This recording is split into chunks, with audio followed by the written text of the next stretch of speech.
দেখ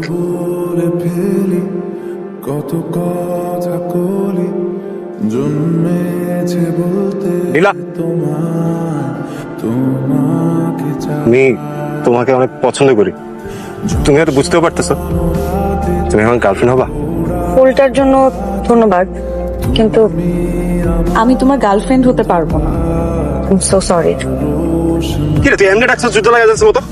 এই তোর আমি কতবার কইছি তুই নীলার পিছে ঘুরবি না? কেন করবো? আমি পছন্দ করি না। কারণ নীলা তোকে পছন্দ করে না, তো তুই প্রপোজ করছিস, তোর তো না করে দিচ্ছে।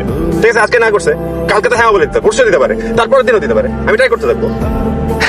তো আমি নীলারে চিনি, নীলা কোনো দিন তোরে হ্যাঁ করবো। তুই তোর মতো ট্রাই কর, আমি আমার মতো ট্রাই করবো। আরে এটা কি ধরনের কথা? এটাই কথা। টস করি, আমি শাপলা, তুই মানুষ।